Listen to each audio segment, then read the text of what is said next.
Welcome to the JWellsCFO show. I'm Jeremy Wells, the owner of JWellsCFO. This is my wife, Erica, and we just want to say hello. Tell you a little bit about ourselves so you understand who we are, why we got into this, how we can help you, all that stuff. And we figured we'd give you a little backstory so you know us a little better. So, Why don't you go ahead and get started on that? okay, so okay. I have kind of a long, involved backstory, but moved around a lot when I was little.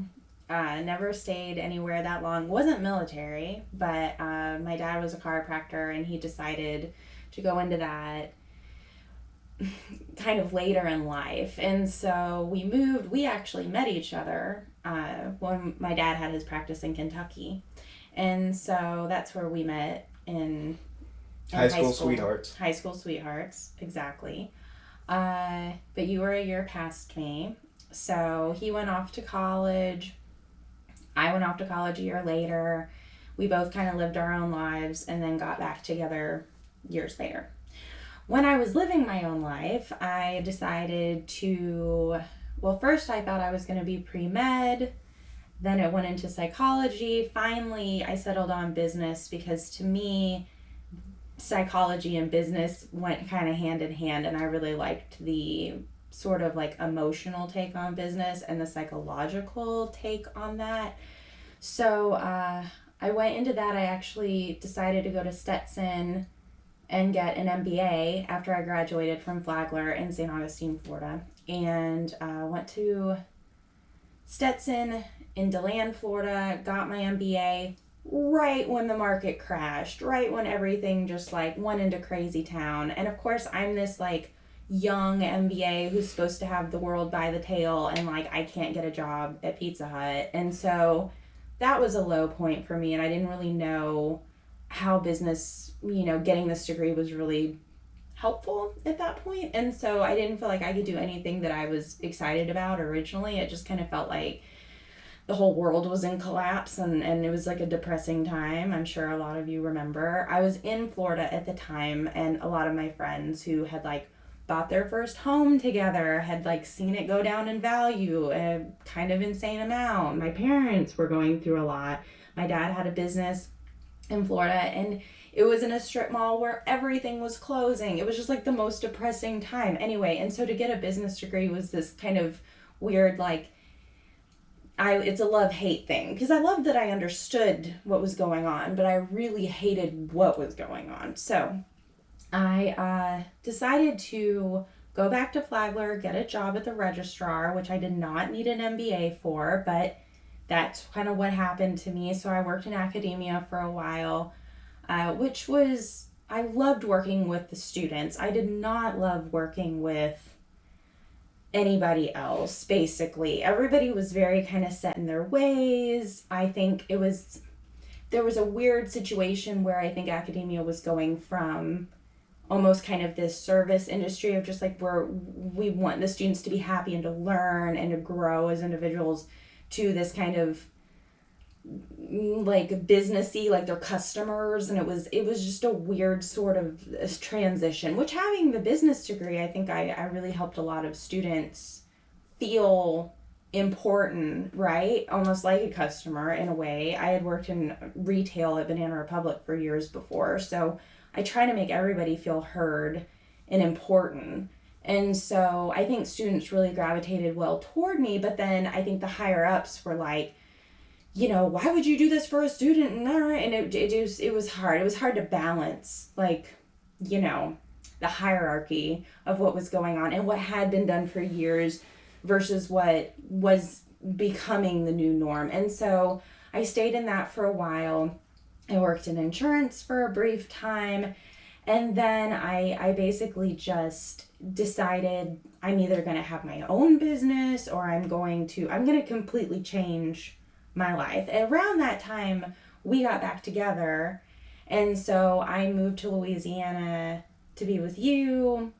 I started my own candle company on Etsy. I got into a lot of like crafts, all kinds of stuff, because it's like I really wanted to have a little bit more say in my like day-to-day life as far as work was concerned. And I also felt like a lot of my time and energy was spent on like us deciding what we wanted our life to look like around that time. And you were teaching, and so, a lot of like, let me help force you to finish your dissertation and let's like move on with life. And so there was that, and then we moved to Texas together for you to work for a while. And I think we both, it's funny because I had my like time in academia,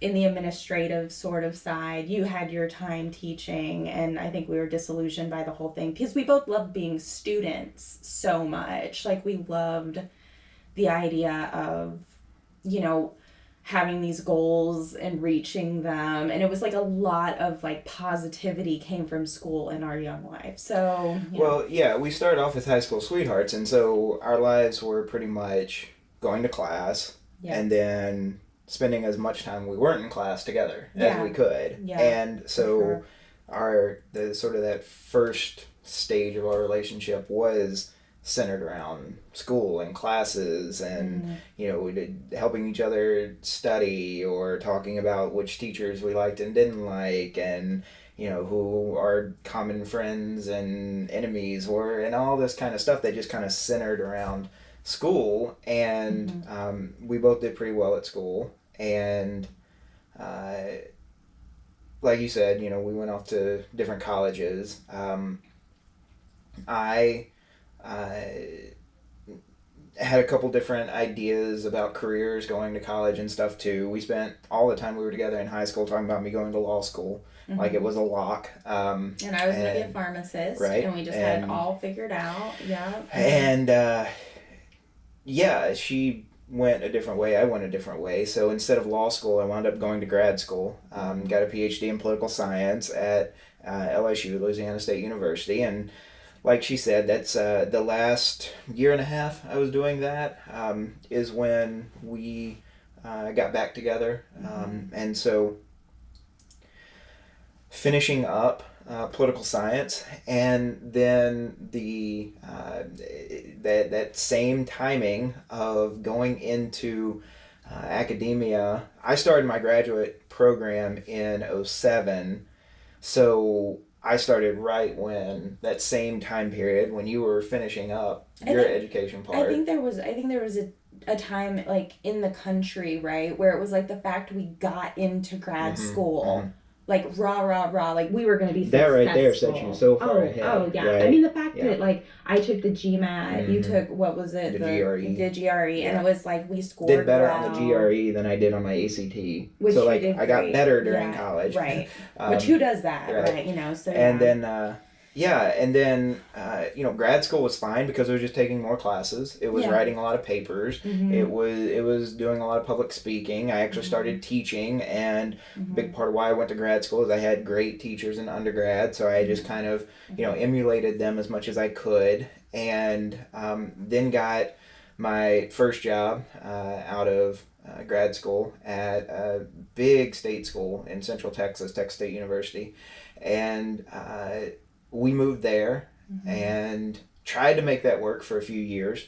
We really did. Yeah, we really did. In fact, about the time that I started seeing, and really started seeing some of the writing on the wall that career-wise it might not be right, we were actually doubling down on being there. We bought a house there after renting an apartment for 3 years, and I had been just furiously applying to jobs anywhere else but there, and everything from Miami to Alaska and everything in between, trying to get out of there and figure out where we wanted to be. And the one truth about academia is you got to be where the job is. There's no picking the place you want to be in and then trying to get a job around there. And so, so about 3 years into that, 3.5 years into that, we decided that really, for a combination of personal and professional reasons, really wasn't what we wanted to do anymore. and so started looking at alternatives.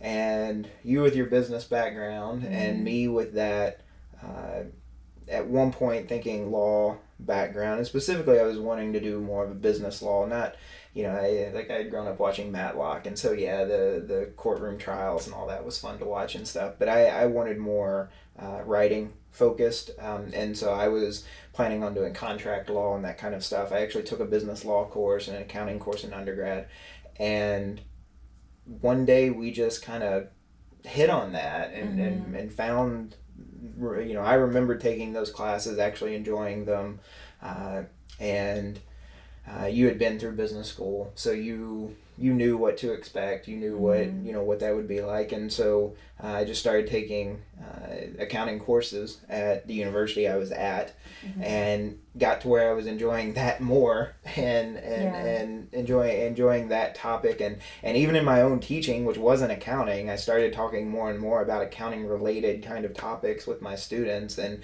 they even seemed to be more interested in some of those because especially the last spring that I was taking accounting classes and teaching at the same time, it's spring, and so everybody's thinking about taxes, and every now and then I would bring up taxes, and the students would just start asking questions about that, and we'd end up spending the whole class period talking about taxes. I mean, let's be honest, whatever your professor's interested in is what you actually are interested in too. And it was becoming more and more obvious that I wasn't interested in the stuff that I was supposed to be teaching. So bagging up just a little bit, probably about that fourth year, which would have been 2017, is when I got serious about wanting to do accounting, and so I started reaching out to people in the accounting department there at Texas State, and also started reaching out to CPAs in the area and talking to them about accounting, and then reaching out through social media, and that's how I found my mentor, the guy who helped me start my own business, taught me the ropes,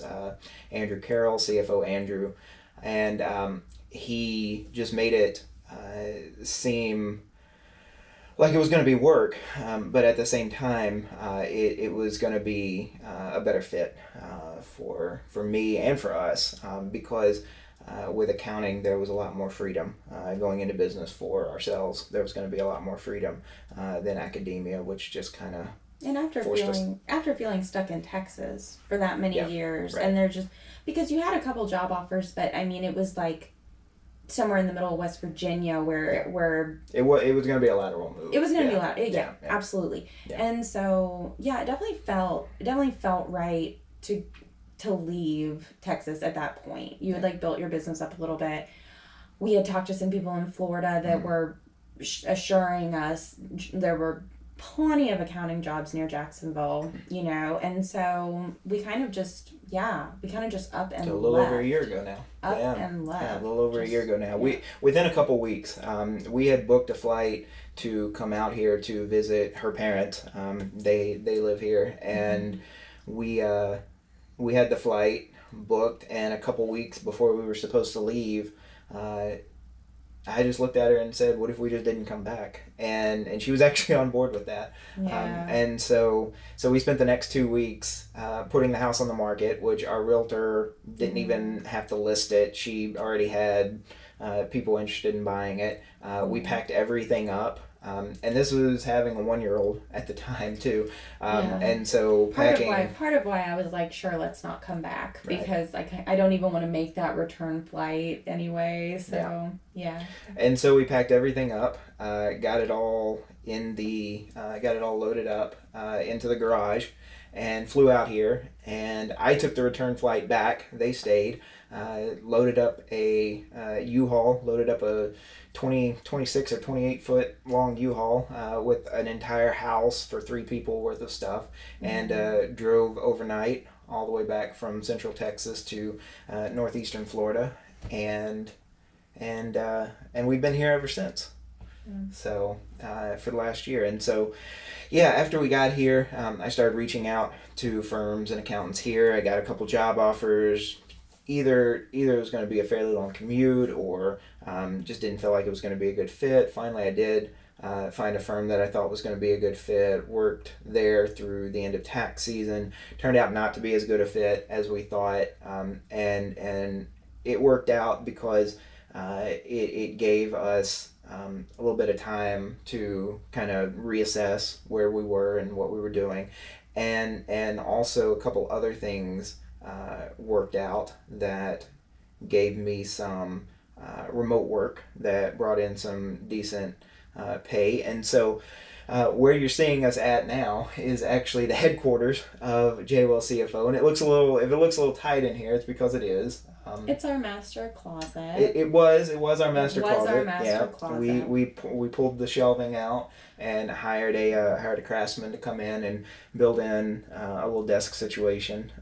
And so it's a you shouldn't call it a little desk. It's legit. Yeah. He built shelves, like there's shiplap going on. So no, honestly, it gets the job done. It holds the stuff up off the floor. Nothing's on the floor. So yeah, we decided when we got here to just move into a condo because there was one available near my parents' condo, a 2-bed, 2-bathroom condo, but you were gone working, so it made plenty of sense. So if there was another bedroom, that would happen.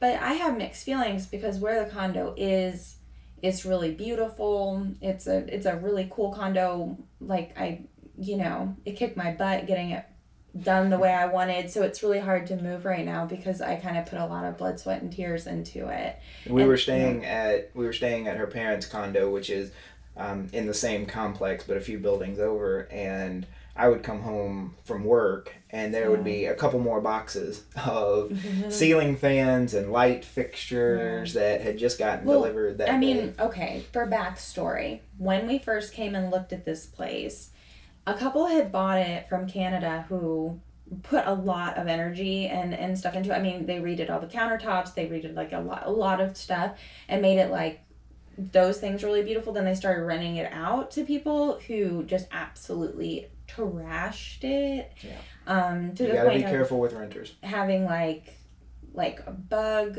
problems. Like there was a type of roach that was living here that the exterminator said they must have brought from a different place, a different country or something. I don't know. So anyway, there was a crazy roach that nobody had met living here that was taking over the whole building. Anyway, so we, with a substantial amount of sprays and completely ripping all the flooring out, painting every single part of the entire thing. So yes, we decided to redo the closet and stay. And so, we got nice light. So we did all of that. We actually bought this condo and redid everything to it back in November of 2018. And like I say, I worked through tax season with this firm till the end of April. And so this was after being here about 6 months. And it was knowing that I was going to be working from home full time, and we had just bought this place 6 months earlier. It was like, let's maybe not move. Right. It was a question of, do we need to buy a new place just so I could have a home office? Or do we make this work? And so it was actually her idea to give up the closet. It felt like the only thing to do, especially having to do calls and things. I wanted you to have an allocated space with a door, especially with our little one who just turned 2. I didn't need her busting in on you. So calls and class meetings. Right. So So because you want to say what? Yeah. Well, I'm taking more accounting and business classes through the University of North Carolina through their business school and more school, right? This is actually for good reason though. This isn't just intellectual curiosity. This is working toward fulfilling the education requirement to become a CPA, and so. When I got interested in accounting and met Andrew Carroll, he recommended that I look into these exams that the IRS administers in order to become what's called an enrolled agent. And this is a designation that the IRS gives you once you passed these 3 exams that show you understand how taxes work. And so he put it to me. It was late 2017. It was fall. I was teaching, so it was probably like October, September, October, and I bought a study guide. So I was teaching classes. That was also the first semester I was taking accounting courses, and I started studying for this exam. Meanwhile, having a 1-year-old at home, and so over the holiday break, I, being in academia, I had those 5 or 6 week Christmas break, and so I studied and took those exams, passed them all on the first try, and told Andrew that I passed all of them, and he said, "Great, I'm sending you a bunch of work then." And so that's how I got my experience that first tax season, and started getting my own clients, which the difference between teaching a class full of undergrad to, they're all paying to be there, and then sitting down and talking one-on-one with a prospective client and asking them to pay you a lot of money every month for you to just be there to answer questions and then do their tax returns. It was a very different feeling. It was a very different mentality, but he kind of had that mentality of throwing me in the deep end, and that's how I was going to learn how to swim. And it's been a fun ride ever since. I've really enjoyed it. It's definitely not the traditional way to get into accounting, but I don't. The choice was between taking the more traditional route that would have been years of classes and getting experience through internships and all this kind of stuff, and I found a way that where I could just start building my business, and it's not like it came out of nowhere either, because we, a couple years before, had moved to Texas in this sort of, there really wasn't a budget, there really wasn't a plan, there really wasn't this clear perspective. I mean, we had a car payment like everybody, we were renting like everybody, we had a lot of money going out, we had credit cards, we were just pretty the typical, month to month, we're just whatever. And I mean, one of my let's go shopping days, you kind of broke down to me and were like, there's more on the credit card this month than we can pay off, so maybe we should kind of get on top of this. So we bought the Total Money Makeover and read that together, which was huge, and I think kind of got us mentally realizing how important that was to get on the same page of finances. And it's so, like I said, it's such an emotional thing too. I had always been interested in money and how money works from this sort of just mental kind of way of thinking about it, and my dad raised me, we would play Monopoly every weekend, and buying property and charging rent, and and that kind of thing. But then I always played video games that were stimulating businesses and making a lot of money. And what about your whole Walden Books trip when you were really little? So my dad actually managed the movie theater in my hometown for a while, back when I was in about middle school, and it only had 5 theaters in it, so there were at most 5 different movies playing.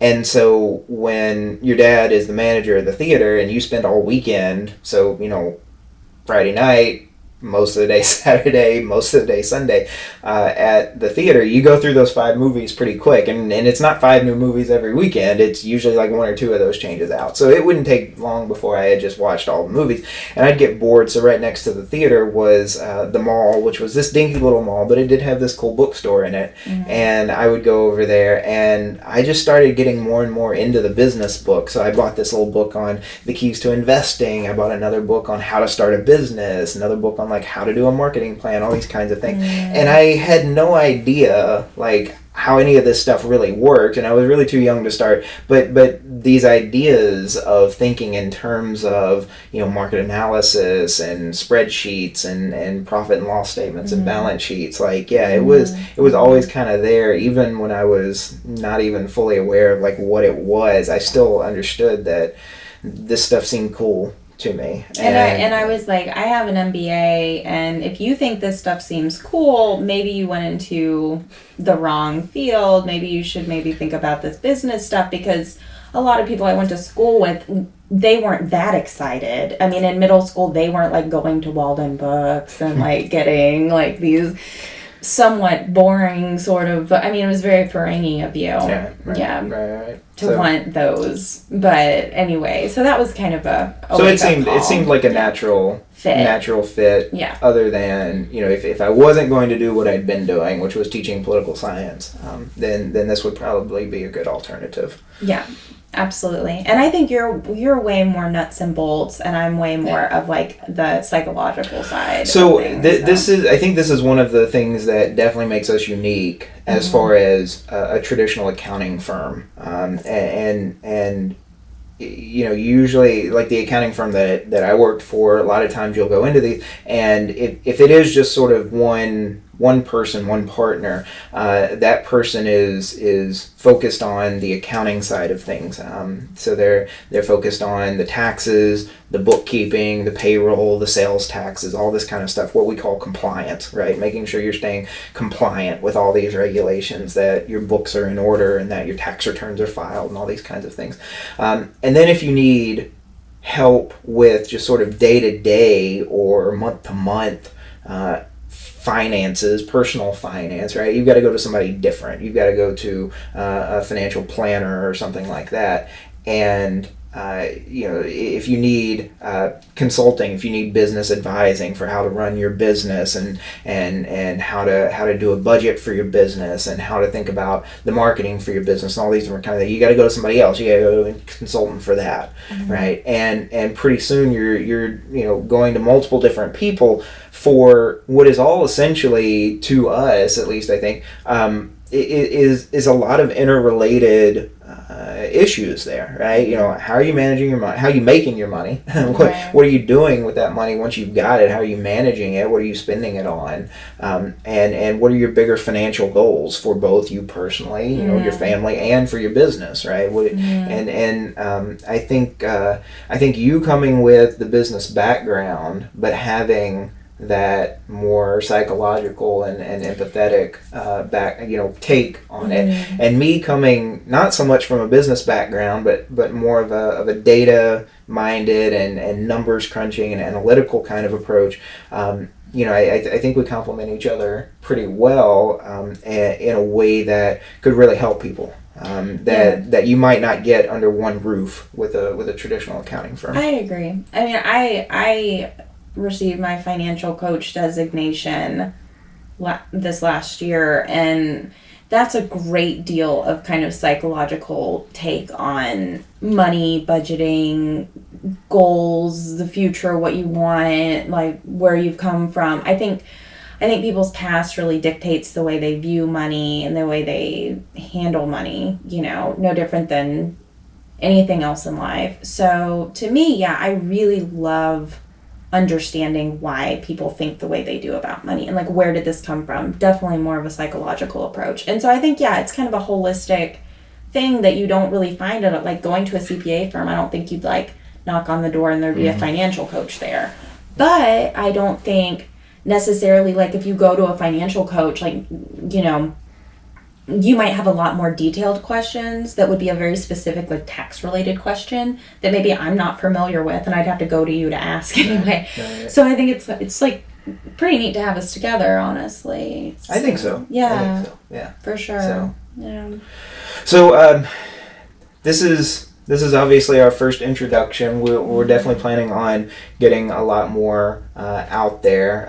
So putting out this weekly video, and for those of you watching on YouTube, you can get the video. For those of you listening to this through the podcast feed, that'll come out weekly too. And we also hope to have a lot of other content. We're still figuring out what we're actually going to do with this show, as far as the details. But for now, we're just gonna kind of make it up as we go along. We're definitely going to get into some topics that we think are important, but we're also welcome to suggestions and questions that you all have. Yeah. So if you're watching on YouTube, put your questions in the comments. If you're listening to this on the podcast, you can hit us up on social media. And either way, let us know what you're thinking, and if you want to reach out to us, how are they going to do that? Ideally on Twitter. Go ahead and tweet at us. So I am at JWellsCFO on Twitter. And I am at Nicholas MBA on Twitter. That's right. And if you want to know more about us, the services that we're offering, the business that we have, it's JWellsCFO.com.